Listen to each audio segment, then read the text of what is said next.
Now, to all my people who are aspiring golfers, semi-golfers, a little bit of golfers, want to get to know and how to be a golfer, this is a session you want to come on and tap in with. So come on and take your seat, stand around if it's more comfortable, because we're about to get into an amazing conversation that's centered around for the culture. And you know what that for is when we're on a golf course, you're going to learn all about that. So as we kick this off, I am excited to be here as one of the moderators. My name is Adriana Viverette, also known as Adri V, the Go-Getter, coming out of Buffalo, New York, radio personality, podcaster for Revolt Podcast Network, and all-around founder for the G Suite Studio podcast studio. So I'm excited to be here along with this amazing man right here named Mr. Darrell. He's going to tell you all about himself. So please put your hands together to welcome Darrell. Thank you. Welcome, everyone. My name is Darrell Booker, and first of all, I happen to sit on the Racial Equity Task Force for the Congressional Black Caucus, so we really welcome you and thank you for being here. I also am a social impact strategist where I work with corporations, sports teams, and sports leagues on meaningful impact within their community. So, great conversation we're going to have today about all things golf, right? All right.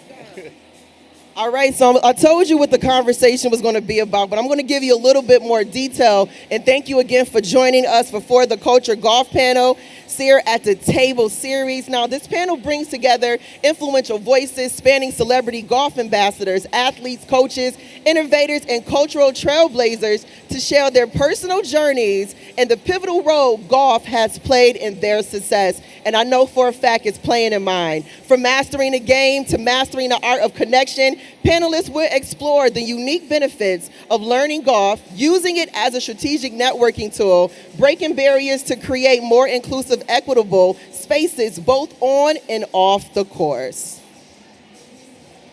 And you may be wondering, what am I going to take away from this particular conversation? And it's three core things. It's opening doors to business opportunities, building cross-industry relationships, and of course, expanding cultural presence in spaces where decisions are made.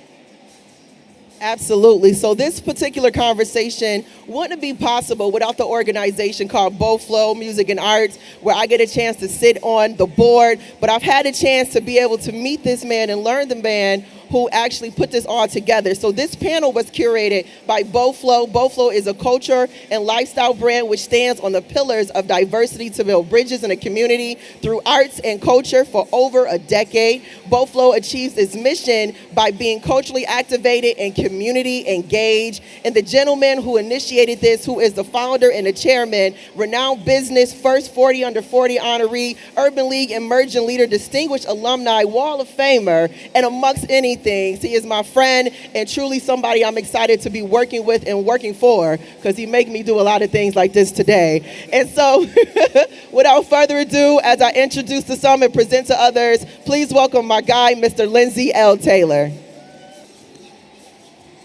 We good. What's up, Adrian?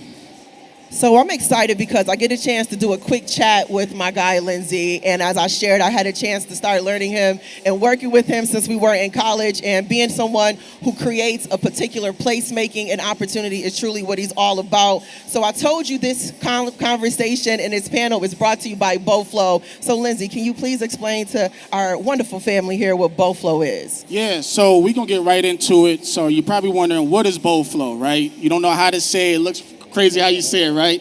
So Beau means beautiful river. And that is the origin name of Buffalo, New York, where we headquartered out of. And that was one of the origin names that Buffalo derived out of. When settlers came to Buffalo, they described it as beautiful rivers. So we're given that name, right? What does a river do? It connects people, right? It connects communities. So through Beau, through culture, through lifestyle, through sports, through music, that's how we're connecting to our community. And all those different multi-access points, right, that's how we're really doing it. And that's how we've been doing it successfully, staying on the pillars of diversity to build bridges in the community. I love it. Now, when we talk about standing on the pillars of diversity, there's many things that Beau does. But when it comes to this particular panel, what is the mission and why is it important to tie into this panel? I think the biggest thing for it, right, we talk about horticulture, right? So when you see it spelled out, for is if you ever play golf, right, you hit the ball wrong, it goes the wrong way. You gotta yell for, right? We flipped the name on it, so where we're saying for, and we put that parentheses for E, that E stands for everybody. golf traditionally has been a sport that has had barriers. It's the wealthiest sport, right? But as blacks and African Americans, people of color, we have not had that same access point to that sport, right? But over the last 5 years, and even more so, it has grown. We've seen more representation. If you look at what's happening this weekend in the Ryder Cup in New York City, you see that growing. You see Eastside Golf, you see CitySwing, you see Black Golf DC, you see what's happening at Langston Hughes, right? And what we're doing in Buffalo, right? And just over the past, over the year and a half, we engaged over 1,300 people in the game of golf, right? That look like us for their first time. So it's important, right? It's us. It's our culture, right? Yes. If you ever go to a golf course, right, you're having a good time, right? You're looking good, you're dressing good, right? Golf is the backdrop. The connection is the key, right? So why is it not for us? So that we're breaking those barriers. Absolutely. And speaking of breaking barriers, one of the key components, what I've learned just being able to now be a golfer, you really begin to gauge in a different storyline of business, and you're being invited in and, of course, engaging at another level with individuals. So when I think about my golf story, what is your golf story and why you got started and how? Yeah, so I grew up in I kind of like this, a suburban setting, right? I think some people can relate to that, right? But I grew up I went to a diverse school in Buffalo, New York, but I think the next closest black person that lived to me was probably like 2 miles away. But that exposed me to a number of different sports. And one of those sports was golf, right? I knew how to play hockey, I knew how to play football, I knew how to play basketball, right? All those different things, but golf was that. So all of my golf friends, all of my buddies that lived on the street, they had clubs. They had every club you could have. I found a bag in my basement that my dad had, and it was a putter. So we would go chip. I would go chip with the putter. I would stay along with him. So that was the first introduction to that. And that was when I was about 10 to 15 years old, right? So I went away from the game, playing other sports. And then when I started having kids, this was the piece to connect back to my children. Where's a place that you can be somewhere for, if you play 9 holes, 2.5 hours, 5 hours, you have to talk. You have to conversate. You have to connect, right? So this is an opportunity to connect with my oldest daughter, right? We have a very good relationship, but to be actually outside with her, right, and be able to talk for 2.5 hours, right, to be able to bond. And what that has done is got her involved into the game. She's now playing for her high school, right? She's had the opportunity to come. I took her down to Langston last week, and she enjoyed that whole cultural experience. She enjoyed the shopping piece. I saw her running it up. She enjoyed the shopping piece, but it was love. So for me, it was opportunity for exposure to me, but now it's a connection piece with my family, but now it's also growing the game overall. Absolutely. So without further ado, we're going to get right into the conversation about growing this game and those individuals who I like to call growers of it too. So please put your hands together again for our chairman of Beau and cultivating this conversation, Lindsey L. Taylor. Thank you, Lindsey. Thank you, Lindsey. We want to bring up 4 amazing people that are making a huge impact in the game of golf in various ways. First up, she is the founder of CitySwing, Miss Tari Cash. We have the general manager of Langston Hughes Golf Course, Randall Thompson. She is a senior strategist and CEO of the Anchor Group, Kimberly Hunt. And last but not least, the founder of Black Golf Club, Johnny Bailey.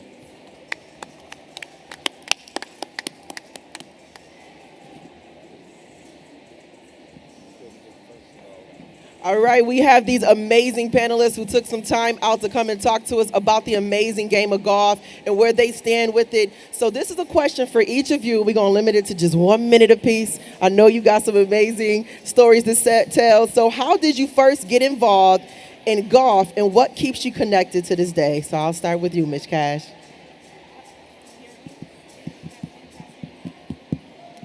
Check, check. Okay. Thank you so much for having me. I'm so excited. I love to talk about golf. So I'll make this quick. My father started to play golf because he was on the boards of some big companies in corporate America. As he started to play more and more, my mother was like, your father's spending a lot of time somewhere, and so me, you, and your brother are going to go take some lessons, and we're going to join him wherever he is doing this golf thing. So we took lessons, and on Father's Day, we decided after 2 lessons to go out to the Brookline Country Club, one of the most prestigious clubs out there, and to play our first 9. It was a terrible experience for him. For those of you that know golf, he said it was his worst Father's Day. But from there, I got the bug and have been playing ever since. That's when I was a teenager. I love it. I love that. He said the worst Father's Day. My goodness. So I got started in golf at 5 years old. My dad left a set of clubs and a ball around the house. He told me, don't touch my stuff. He goes away for 5 to 10 minutes. I find the ball and club. I end up outside and I break a window. I was hooked ever since then. Broken windows, terrible Father's Day. Kimberly, you next. I was actually exposed to golf in undergrad. I was volunteering for a nonprofit organization of an NFL player, and every other week he was invited to fundraisers and special events. So helping organize, learning a little bit about the game, but the biggest part was the relationship component and all the people that I met along the way. I love it. All right, bring us home. Your story. Yeah, so for me, my grandfather was actually a PGA instructor when I was a kid, growing up in Petersburg, Virginia, and he put a golf club in my hands at the age of 6. However, I didn't pick it up again until I was 36. So in between that, like most young black kids, I'm playing basketball, football, running track, doing everything except golf. And it wasn't until I was maybe 36, I was going through some tough times in my life. I'm a former athlete, ran track and field at the real HU, Hampton University, and I needed something to do with my time. I needed something competitive, something therapeutic, and golf was a game that I had been adjacent to, so I bought some clubs, went to the driving range, and I got hooked. I started, I just got the bug, and from that moment on, I really dedicated myself to playing more golf. Amazing stories as to why they got started and continue on, and of course we're going to dive into more. Yes. We all know golf is a cultural connector, often bridging between industries, communities, and generations. Johnny, this question is for you. You've envisioned a world where Black Americans hold an equitable share of wealth and influence, and you've built Black Golf Club as more than just a golf community. It's a membership model that brings lessons, training, wellness, competition, travel, and networking all under one roof. How do you see golf serving as both a cultural connector and a pathway to equity? Yeah, man, that's a really good question. And so I always think about this story of a young kid whose father took them to the golf course regularly, and that kid grew up normalizing the network, the opportunities, and the benefits of the game of golf. And for most Black Americans, however, that is not our story. And the inaccessibility of golf has been detrimental to our community socially, politically, and economically.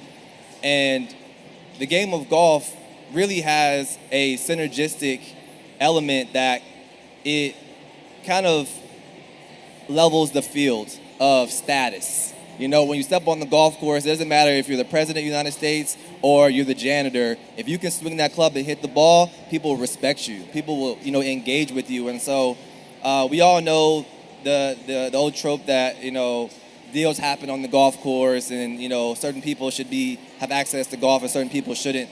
But at Black Golf Club, we want to make the world's wealthiest pastime more accessible. We believe that skill building, social networking, and course confidence should be accessible to everyone. And that's exactly what we set out to do. In 2023, I was playing golf a lot by myself, and I was experiencing these 3 problems. 1, I didn't know how to play. 2, I didn't have anyone to play with. And 3, no one was inviting me out to the golf course. And so as an entrepreneur, I started to think about how could I solve these problems. And it was 1, building community. So we started off with just a group chat and connecting like-minded people. I was working at Amazon at the time, so I'm inviting my colleagues from Amazon. They're inviting fellow tech employees from other companies. And so we're kind of seeing who's gravitating towards the game. And over time, we started to see momentum. We started to share things online on social media and create spaces for men and women to learn the game, to fellowship.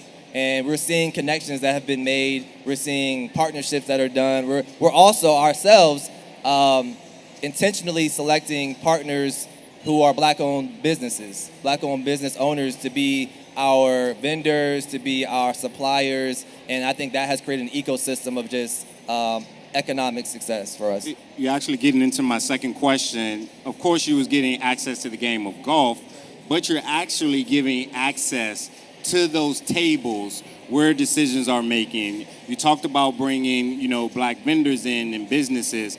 How else are you making it so that that particular space is where people can be at a table that they've never been before and really excel themselves, their business, or whatever they have going on? Yeah, man. So, one, we have our golf events, which in our club, we have a private membership club, so we attract folks from all economic statuses and really Virginia, Maryland, and DC.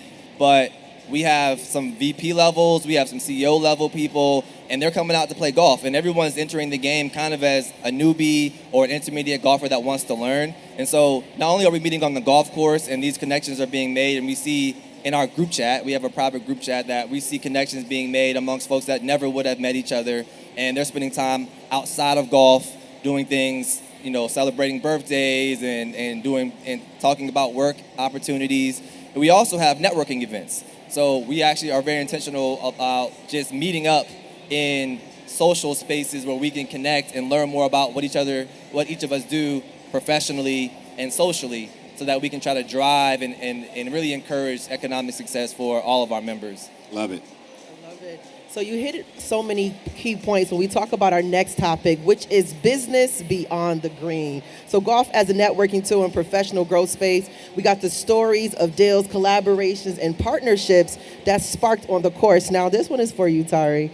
Now, through CitySwing, you've built a multi-faced brand with studios, mobile golf trucks, a foundation, but also a career in high-level finance industry. Now, how do you see those two worlds of community and corporation connecting? In what ways has golf served as a bridge between entrepreneurship and your corporate career? Got it. Great. Thank you for the question. I just want to piggyback on something that Johnny said. It is so important that we put ourselves in a position to learn golf, because the benefits go far, far, far beyond just the game, right? It is, first of all, and we've all heard about deals being done on the course, and I'm going to come back to that, but it's also a place where there's so much personal development that occurs, so much personal health, walking a golf course, or even just being out there. Mental health, I think, is something that we get from it. And then, of course, there's the business side. Now, when people say business is done on the course, what they really mean is relationships are formed on the course. If you're out there and you're on the course with other corporate partners or people in your office, when you go back to the office after spending 4 hours with someone, you're going to become friends, because you're all going to be humbled by that ball. And so the humility that comes from that is what builds the relationship. So whether you're good at golf or you're bad at golf, like Johnny said, it's a game that is all about sort of democratizing. And so you're going to build these relationships, and then when you go back to the office, what's going to happen is people are going to be more likely to give you the information first. So I find, I don't know if you agree with this, if you all agree with this, but it's not so much that deals are signed on the course. It's more so that relationships are formed on the course, and then through those relationships, you're going to get access to other parts of the business world. So I started my career in investment banking, and then I worked for a number of different entrepreneurs, and then I started my own business, which is CitySwing. At CitySwing, we have 2 indoor golf facilities. We have a mobile business, so think of a 40-foot-long trailer with 2 simulators built into either side, and then we have a separate entity, a 501c3 foundation. A personal experience of mine in which business and golf have collided is playing in a tournament. I was paired with a banker, and I didn't know that we were going to be paired together, but after 4 to 5 hours of getting to know each other, he's like, I really like you, and I think I'd really like to help your business. And that did turn into just that relationship that turned into a multi-million-dollar, banking relationship for me and for him. So it's about the relationships that are formed on the course, and I can tell you personally, it's my personal testimony, it really does work. It really does happen. And so I'm very, very passionate about saying, I don't even care if you don't like the game. It is imperative that we take up space in this game because it is where the deals are getting done. And one of the biggest misnomers is that you have to be good before you can get out there. You really don't. What you have to do is find people like us, find communities and people in your local communities that will take you out there and help you just get comfortable enough to then go out and talk the game. You know what I'm talking about. So, did I answer your question? Yes, you did, ma'am. Okay, key points. Relationships, and you don't have to be good. You just got to go to the people that are, and they'll make you great, all right? So another conversation when it comes to our business beyond the green, this one is for you, Miss Kimberly. As a senior strategist who is renowned for helping leaders and organizations navigate high pressure moments while amplifying their brand voice, in your experience, how does golf fit into the toolkit? How can golf, with its mix of strategy, patience, and presence, as we all know, you got to have some patience when we out there, be used to strengthen relationships, preserve composure, and even enhance brand positioning? Thank you for that question. A couple things I'll unpack, and I'll be mindful of my other panelists. Speaking about the toolkits, the patience, the building rapport, I think, as everyone on the stage has already said, being able to build rapport with people that you may not know, that's a special skill set, I think. I think also that people don't realize that there's a certain level of mentoring that takes place on the course. Just like she just said earlier, just show up. Lots of times in our culture, we hear people say, show up, you just need to show up and that's enough. Sometimes that's really all you have to do. Be able to read the room, whether it is from a cultural competency standpoint, when it comes to the game of golf, being able to read the room in terms of the nuances that aren't being said, how to approach people that you don't know. There will be moments that are high pressure, how people manage those high pressure moments. One of my favorite things, not just in terms of golf, but when it comes to athletes, I've worked with NBA players, NFL players, got a brand new NFL rookie. When the tables are turned and you learn from them, you may be on the golf course and there's a generational connection because you may be working with someone even younger than yourself or someone older. And that's where the conversations start. And having the ability to sustain those conversations as well as those relationships throughout the course of the game are imperative. And I've just seen so many relationships evolve from that. And that's one thing that keeps me coming back. I love it. Thank you. Randall, the historic Langston Golf Course, not only a place of play, but a hub of innovative programming and meaningful community partnerships. First of all, could you educate everybody on the history that this plays in African American golf and take us from then to how it's evolved now? Sure, happy to go through that. So in 1939, Langston opened. It was the first golf course open to African Americans in the city. We are lucky to have some of the professionals that have developed out of Langston, one being Lee Elder, who went on to play in the Masters, breaking the color barrier for us there. But today we bring that energy into the present day where we develop our programs to try to bring in youth, try to bring in our elders, just try to open it up for everyone to explore a little bit of a resistance that's going to make you better in the long run. So I think, a lot of what we see at Langston is core programming that's going to bring you in for one reason or the other. We do some things called range nights. We do some things, range socials, but there's always good food around. There's always something cold to drink.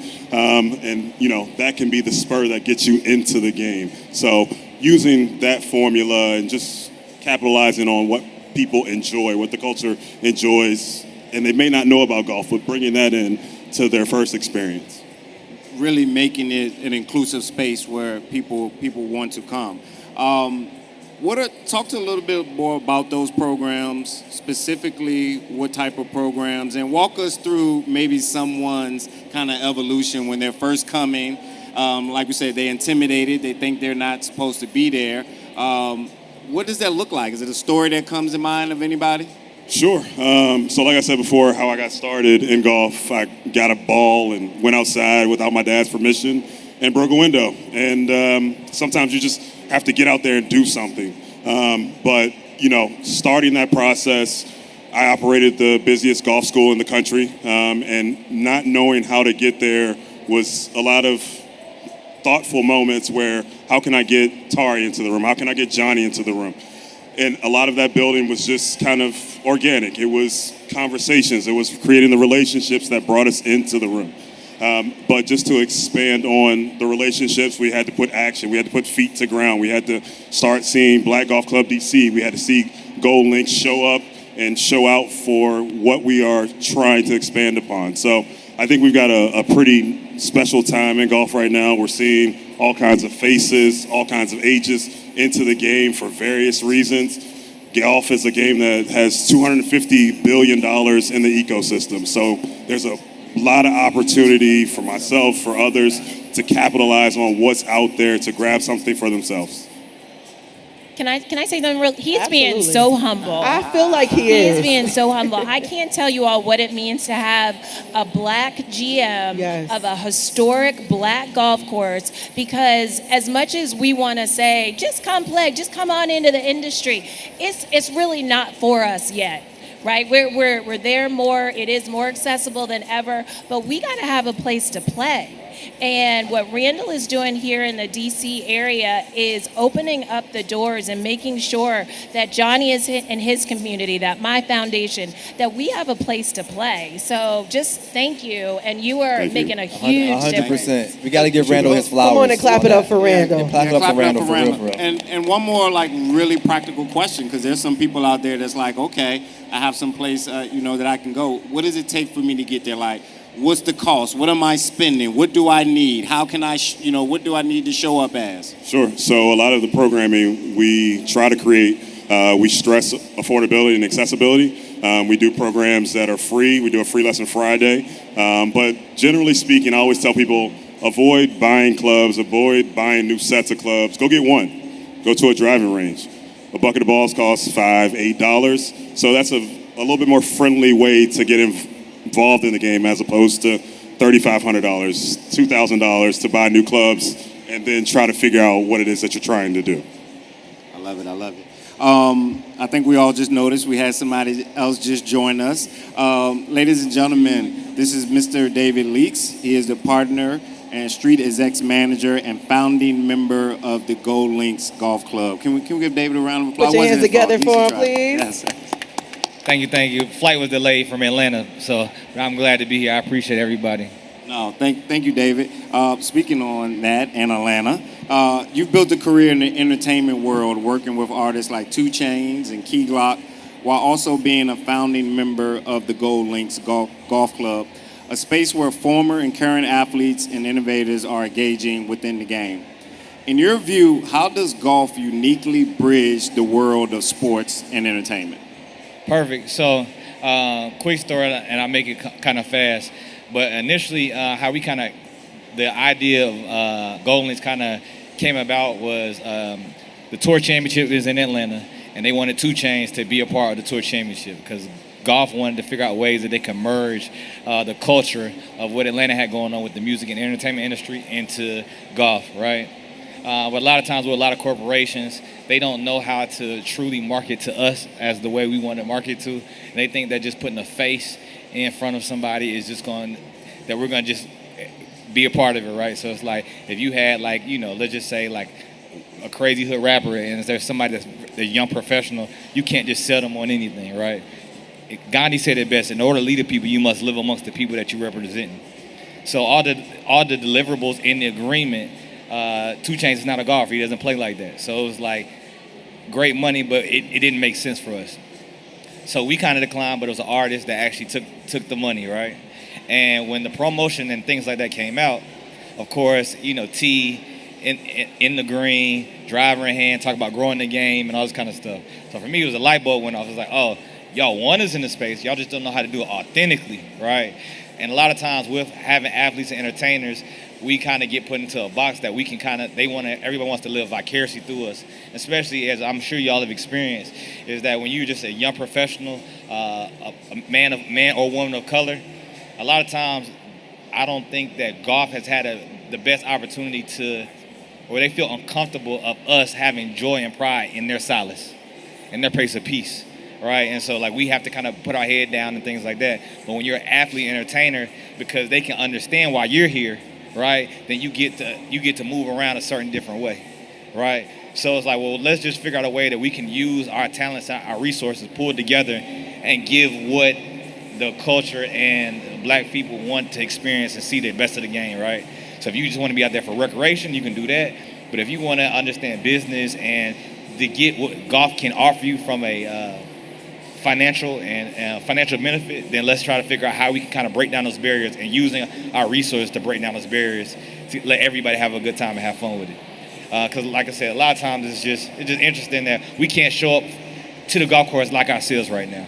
Just being honest, you know what I mean? Like, we got to put on that Holderness and Bourne or that Peter Millar, you know what I mean, to fit in at the good private country clubs. Now, if you go to the public courses, you can do your thing, right? But you're going to get looked at a certain way. But when you have the athlete entertainer in there ushering through who they already want to be vicariously through, it makes it easier to have that conversation. But it's just, we have to lean on, our leaders to break down the barriers for us. So, David, talk a little bit about how entertainers such as rappers you've seen come on the golf course and open up so many other business opportunities for them. I think that golf is one of those sports that allows you 4 to 5 hours to be in front of somebody, and even though that person may have a bad perception of you and making the wrong assumption of you, and those 4 hours you get an opportunity to explain who you are, having conversation. And I think with being, African Americans, we can talk frankly, right? You can either be really good and be an introvert, or be an extrovert and just not be at the best, right? But if you're an extrovert and you're not the best, you can buy the drinks, you can have a good time, the conversations kind of open up. But if you're an introvert and you're really good, all the conversations come to you, right? And you can have those understandings, right? Now, being an entertainer, a lot of those conversations are already coming to you because they're like, oh, I get to play with my favorite artist, my favorite athlete, and all this kind of stuff, right? But at the same time, it gives the artist and athlete to know that, I'm bigger than just who you think I am, because I can understand the game. I can understand the small nuances of the game as far as simple things as far as raking the bunkers, putting divots, and even though people say it's not, but it's like you find a lot about a person gambling on a golf course, integrity and everything. You know what I mean? And that's where they find out if they really want to do business with you or not. And sometimes the soft skills that we don't think are real big things, but those minute things people look at and judge you on. And for us, unfortunately, us being who we are, we don't get those second chances. Thank you so much. Now, Dave, you hit a lot of key points, that we want to be able to speak on when we think about the give back and how are we engaging our community. And with Beau Flow, we are culturally engaged and community activated. And when we think about the give back to our community with golf, it's expensive, right? And it's sometimes hard for others to be able to engage because of those particular barriers. And you said it best. You got to make sure you show up, you put your best foot forward, because oftentimes we get one time to be able to make that impression. So we think about the give back to our community. Just a quick 1 minute from each of you. How are you giving back to the community in ways that individuals here within your spaces can engage? Yeah, so one thing that we do is, again, what I see, which is fascinating in golf and I think has been a key to our success, is that we look at golf, you either see like older generation, 45, 50 plus, because they got a little bread and they can play golf on their retirement journey, or everything's about the youth. It's like, bring the next generation up, it's all like U17. And all that is great, but what happens is when you turn 18 and until you're 45, there's like really no golf programming for you. It's like you're kind of just figuring it out on your own, and most of the time we opt out because we're not good enough and we don't know how to play, etc. So one thing that we've done is provide, as a club, a bridge for any black professional, any black American to be able to enter the game, to qualify you, to say like, hey, you don't have to be good. We can all be bad and grow the game together and get this skill set into your bag. And from a business perspective, we've been able to generate revenue from our membership model and serving our adult members. We also partner with other nonprofits in the area like HBCU Tournament, which is a tournament that happens every year, and they're giving back to domestic violence victims at HBCUs. or we're partnering with Randall over at Langston to make sure that we're providing training for the youth and providing resources for them to do the work that they do. So we really like skew towards adults, right? I know that's kind of like taboo, like how are you helping kids? But like we want to help adults learn the game of golf because I think we're ready to use the game right now. That's a good point, Ms. Kimberly. One thing that we continuously do is bring more women to the conversation. Yes. I know we talk a lot about race and age, but bringing more women to the conversation, giving them opportunities to bring other women, also making sure that we're giving the women the tools, whether they want to walk away becoming a business manager, whether they want to walk away and become an agent, making sure that they have access to the information. As you all know, a lot of us don't have access to some of this information, but simply showing up and being in that room, we learn so much, and you just give it back to the communities. Doesn't have to be anything fancy, doesn't have to be in front of the cameras, doesn't have to have a label on it, but simply saying, join me at this next event, and making sure that that person has the tools they need to be successful while they're there. It's necessary. Thank you, Randall. To keep the energy we have going, I look to a lot of people on this stage. I think we already have relationships, but we've got to stick together to keep this snowball going until it can be a mega snowball. But what we're doing at Langston, outside of our golf programming, we have a workforce development program which employs children, young adults, 15 to 18, paying them minimum wage, showing them the golf business, bringing them into the ecosphere of how we run a golf business, and just trying to highlight their resume, build their resume through what we add to it. We've added programs that have added another level of a staffing environment that we didn't expect. So it's searching, staying curious, and throughout that curiosity, trying to find ways to overcome, which have ultimately led to success that Langston and I see today. So I hope to keep that curiosity up and define programs that bring us a better experience and just redefine the experience that we've had. I love it. So I have CitySwing Foundation, and we have 3 sort of tentpole programs there. The first is called Ready, Set, Golf, where we go to Boys and Girls Clubs, we go to Girl Scout troops, we go to churches, and we provide a completely free 22-hour curriculum for the kids there. It is all about etiquette, terminology, how to swing. It's about careers in the golf industry, and ideally, that group, there would be some from that group, but that would then transition to our second program, which is called CitySwing Links. We're playing on the words of a links golf course, but we're also linking kids and communities together to resources that will help them grow their golf experience. This program is extremely important, particularly for our young girls, because there's a huge drop-off in girls playing if they don't see other girls that look like them playing. And so that program, we have monthly meetups, but we also link any child and their family to coaching, to equipment, anything that they might need. It's a very hands-on program. It's not the same for any kid. And so we're just going to fill in the blank through the Links program to get them the resources that they need.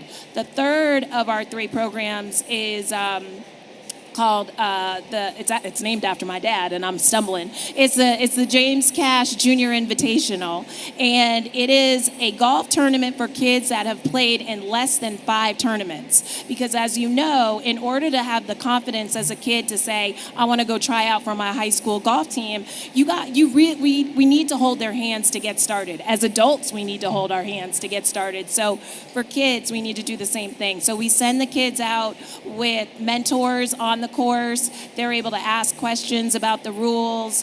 We have cheerleaders. I mean, it's a whole thing.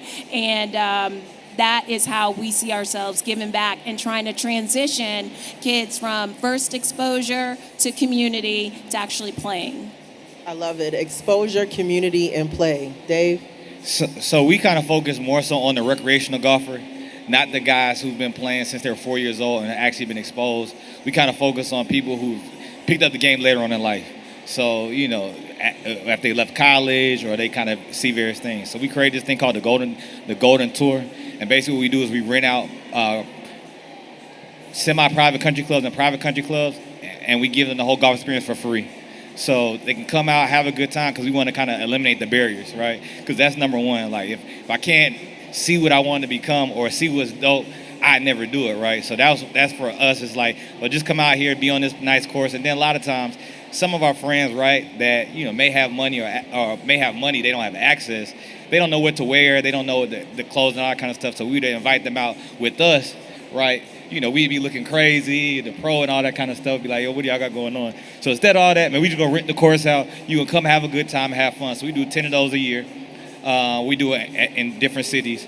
And also we partner with Callaway to give people clubs, right? So if anybody hits us, sees our videos, they think it's fun, they want to go out and play golf, and they're like, yo, I want to play golf.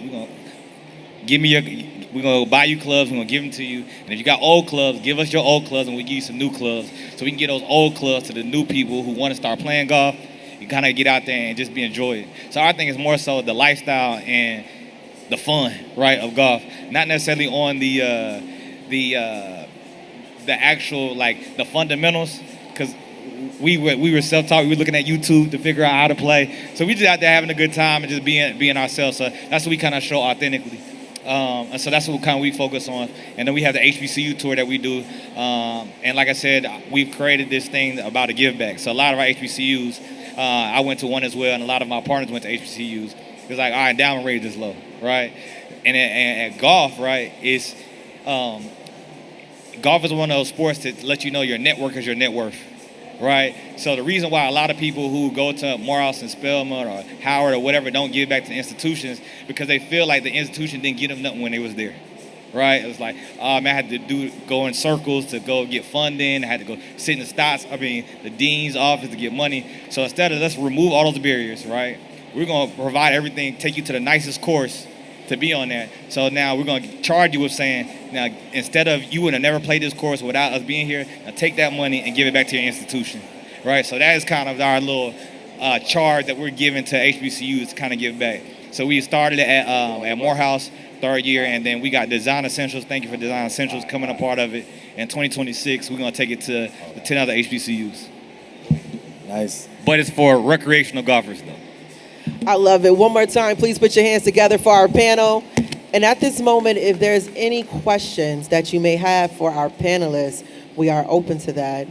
You know, if you are an aspiring golfer, a desiring golfer, or even just want to be able to engage in a game, we have a microphone placed right here for the questions.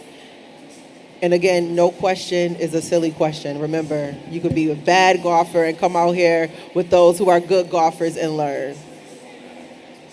And if you don't have questions, we have more questions. I have a quick one for anybody that may can answer.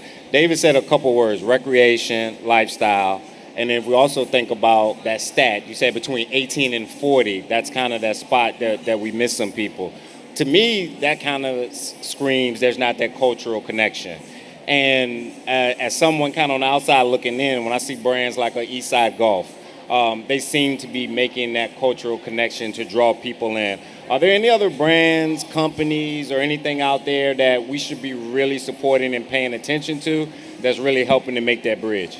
No, for sure. Can I answer your question, what you said first? Go ahead. So there's three things that's synonymous with the hip-hop culture, black culture, and golf, right? One, high fashion. We like looking fresh on the golf course. Golfer provides you with the opportunity to look fresh because you can be your individual. Wealth, right? We like saying that we have money, we have the up on things, and so does golf. Golf is one of those only sports where it comes to the country club, dictates, shows how much money it costs. And then exclusivity, right? We like saying that we have the up and the other person doesn't in the music, in the entertainment industry. So it's like when you look at golf courses, when they have the belt and the subtleness of the flex, right? And that may be the congressional hat or the Oak Hill belt, right? Those are various things that we would do in the music industry or in black culture. It's like the Hermes, the Versace, and all that kind of stuff. So golf and black culture is really similar. We just don't know it yet because we haven't had the opportunity to be a part of it, right?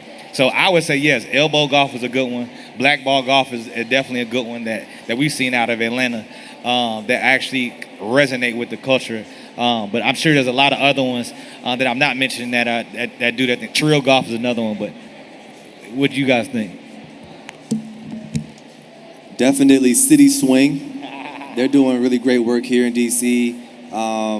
Blackballed Elbow. There's a golf ball. What's the golf ball brand, Randall? Renegade. They're doing their thing.